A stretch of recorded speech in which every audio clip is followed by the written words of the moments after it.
बॉलीवुड की चमकती दुनिया, जहां कैमरों की फ्लैश के पीछे कई ऐसी कहानियां दबी होती हैं जिन पर कभी खुलकर बात नहीं होती। लेकिन क्या आप जानते हैं कि एक समय ऐसा भी था जब इंडस्ट्री के सबसे बड़े सुपरस्टार सलमान खान और दिग्गज फिल्ममेकर सुभाष घई आमने सामने आ गए थे। जी हाँ, मामला इतना बढ़ गया था कि बात बहस से निकलकर हाथापाई तक पहुंच गई। खुद सलमान ने सालों बाद स्वीकार किया कि उन्होंने जिंदगी में सिर्फ एक इंसान को थप्पड़ मारा, और वो थे सुभाष घई। सवाल ये है कि आखिर उस रात ऐसा क्या हुआ था जिसने दो बड़े नामों को टकराव के उस मोड़ पर ला खड़ा किया। कहानी शुरू होती है एक हाई प्रोफाइल बॉलीवुड पार्टी से, जहां सब कुछ सामान्य था, जब तक माहौल अचानक गर्म नहीं हो गया। बहस तेज हुई, आवाजें ऊंची हुई, और फिर हालात नियंत्रण से बाहर चले गए। बाद में सलमान ने कहा कि वो किसी को नुकसान पहुंचाने वाले इंसान नहीं है। मैंने दीवार पर सिर मारा है, खुद को चोट पहुंचाई है, लेकिन किसी और को नहीं। लेकिन अगर ऐसा था तो फिर उस रात हाथ कैसे उठ गया? क्या गुस्सा वजह था, या माहौल में कुछ ऐसा हुआ जिसे आज तक पूरी तरह सामने नहीं लाया गया? उसी दौर में सलमान पर ऐश्वर्या राय के साथ मारपीट के आरोप भी चर्चा में थे, जिससे विवाद और बड़ा हो गया।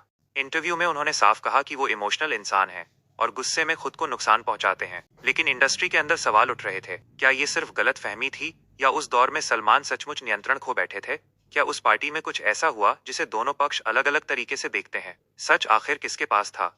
अगली सुबह कहानी ने नया मोड़ लिया। सलमान ने अपने पिता सलीम खान को बताया कि रात में सुभाष घई के साथ झगड़ा हो गया था। जब उनसे पूछा गया कि क्या उन्हें अफसोस है, तो जवाब था हाँ। और जब पूछा गया कि क्या शराब का असर था, तो उन्होंने इसे भी स्वीकार किया। सलीम खान ने तुरंत कहा, फोन करो और माफी मांगो। लेकिन सोचिए, अगर उस सुबह ये कदम नहीं उठाया जाता, तो क्या बॉलीवुड की सबसे बड़ी दुश्मनी जन्म ले लेती? दूसरी तरफ सुभाष घई ने उस रात को अपनी जिंदगी की बेहद शर्मनाक घटना बताया। वो उदास होकर घर लौटे थे, लेकिन अगली सुबह सलीम खान का फोन आया। सिर्फ 1 घंटे के भीतर सलमान उनके घर पहुंच गए। घई के मुताबिक सलमान उनके सामने किसी गिल्टी बच्चे की तरह खड़े थे। उन्होंने मुस्कुराकर पूछा, कल रात क्या हो गया था? जवाब आया, मैं यहाँ इसलिए आया हूँ क्योंकि पापा ने कहा है। लेकिन असली पल तब आया जब उन्होंने पूछा, क्या सच में पछतावा है? और जवाब मिला, बिल्कुल है। क्या यही वो पल था जिसने एक बड़े विवाद को खत्म कर दिया?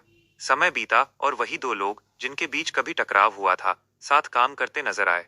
सलमान ने सुभाष घई के निर्देशन में फिल्म युवराज की, जो बॉक्स ऑफिस पर असफल रही, लेकिन रिश्तों की कहानी अलग दिशा ले चुकी थी। आज दोनों कई इवेंट्स और पार्टियों में साथ दिखाई देते हैं, जैसे अतीत कभी हुआ ही नहीं।